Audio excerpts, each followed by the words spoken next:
श्री स्वामी समर्थ अवधूत चिंतन श्री गुरुदेव दत्त. नमस्कार मंडळी, आपल्या कृपात्या स्वामीरायाची या यूट्यूब चॅनलमध्ये तुमचे स्वागत आहे.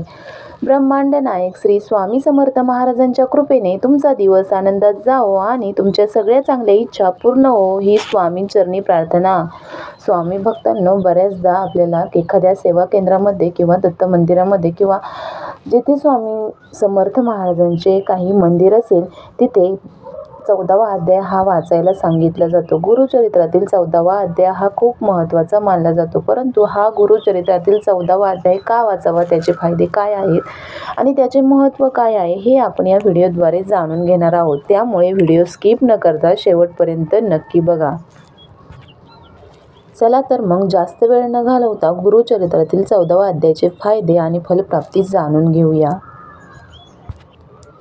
बऱ्याचदा आपल्याला गुरुचरित्रातील 14वा अध्याय वाचायला सांगितला जातो, पण गुरुचरित्रातील 51 अध्यायामध्ये 14वा अध्यायाला विशेष महत्त्व प्राप्त आहे. गुरुचरित्राचे संपूर्ण 51 अध्याय असतात.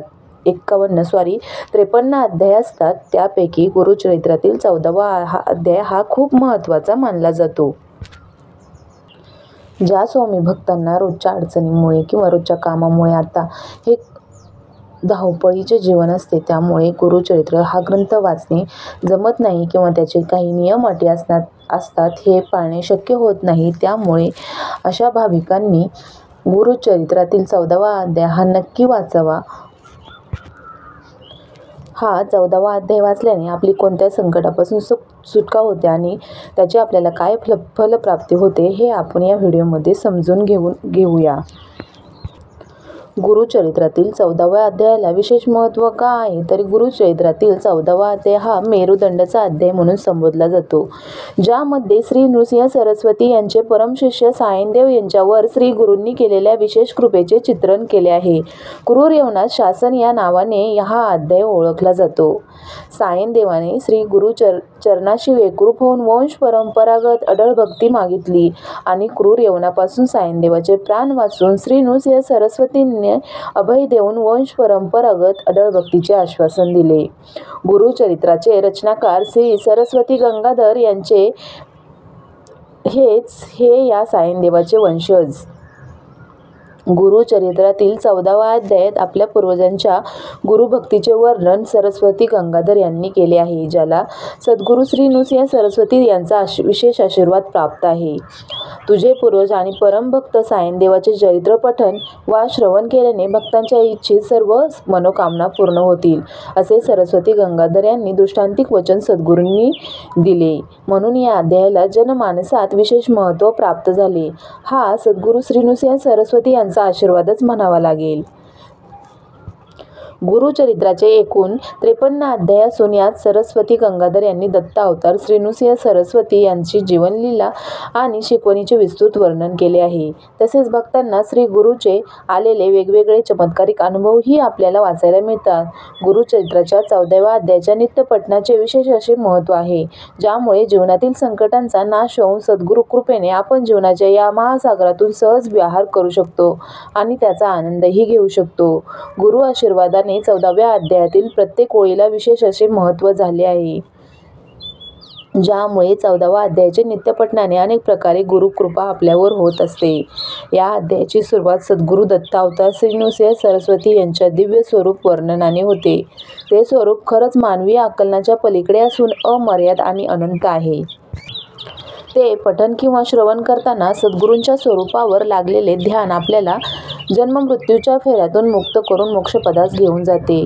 त्यासोबतच श्री गुरु नृसिंह सरस्वतींच्या विविध पूजाविधीचे वर्णन, श्रवण आणि पठण करणाऱ्या व्यक्तीला भौतिक समृद्धी आणि उत्तुंग यशाची प्राप्ती करून देते. ज्याप्रमाणे श्री गुरूंनी सायनदेवावर वरदहस्त ठेवून त्यांच्या संकटांना निवारले, ही गुरूंनी कथा श्रवण आणि पठण करणाऱ्यांना देऊन त्यांचे इच्छित सर्व कार्य पूर्ण करण्याचे वचन दिले. आपण जेव्हा भक्तिमय अवस्थेत श्री गुरूंना पूर्ण शरण जाऊन श्री गुरुचरित्राचे श्रवण वा पठण करतो, तेव्हा नक्कीच आपली आत्मग्लानी दूर होऊन आत्मज्ञानाची प्राप्ती होते आणि श्री गुरूंचे आशीर्वाद प्राप्त होऊन आपण येणाऱ्या अडथळ्यांवर मात करू शकतो आणि व्यावसायिक, शिक्षण, वैयक्तिक संबंधासह जीवनाच्या सर्व क्षेत्रामध्ये यश मिळवू शकतो. आता गुरुचरित्रातील 14वा अध्यायाच्या नित्यपठणाचे आपल्याला होणारे फायदे पाहूया. जीवन जगत असताना जीवनातील ध्येय गाठताना आपल्याला बऱ्याचदा अनेक संकटांचा सामना करावा लागतो. आयुष्यात आपण आर्थिक, मानसिक, भौतिक, सामाजिक, बौद्धिक दुःखाला सामोरे जात असतो. संकटातून, दुःखातून बाहेर येण्याचा मार्ग आपल्याला सापडत नाही. नैराश्याने ग्रस्त होऊन आपण स्वतःला विनाशाकडे घेऊन जातो. अशा वेळेस श्री गुरूंची आस धरावी. ज्याप्रमाणे सायनदेव गुरुस्मरणाने मृत्यूच्या संकटातून बाहेर आला, त्याच रीतीने आपणही जीवनातील दुःखातून बाहेर येऊ शकतो आणि आपल्याला मार्ग मिळू शकतो. श्री गुरुचरित्रातील 14वा अध्यायाचे पठण केल्याने काय फलप्राप्ती होते, तर श्री गुरूंची आपल्यावर कशी कृपा होते, तर पहिलं म्हणजे शत्रुभयापासून संरक्षण होते. गुरुचरित्राचा 14वा अध्याय नित्य पठण केल्याने शत्रुभय उरत नाही. आपल्या शत्रूपासून आपल्याला धोका असेल तर गुरुकृपेने नक्कीच आपले शत्रू आपल्याला हानी पोहोचवू शकणार नाही. दुसरं म्हणजे नकारात्मक विचारापासून मुक्तता होते. आपल्या नकारात्मक विचारामुळे आपल्या जीवनात सर्वात जास्त अडथळे निर्माण होतात. तर आपण नित्य 14वा अध्याय पठण करत असू तर नक्कीच अशा नकारात्मक विचारातून सुटका होऊन सकारात्मक विचाराशी जोडले जाऊ शकतो. तिसरं म्हणजे प्रेम आणि नातेसंबंधांमध्ये यश. जर आपल्याला नातेसंबंधांमध्ये कटुता असेल किंवा प्रेम प्रकरणात यश येत नसेल तर नक्कीच गुरुचरित्रातील 14वा अध्यायाचे नित्यपठणाने आपल्या नातेसंबंधांमध्ये मधुरता येऊन आपल्याला सौख्याची आणि आनंदाची फलप्राप्ती होते. चौथं म्हणजे व्यवसाय आणि करिअरमध्ये प्रगती. आपल्या व्यवसायात आणि नोकरीमध्ये जर अडचणी येत असतील, नोकरी लागत नसेल किंवा त्यामुळे या 14व्या अध्यायाचे पठण केले तर नित्यपठण केल्याने आपल्याला नोकरी प्राप्ती होऊ शकते, व्यवसायात प्रगती होऊ शकते.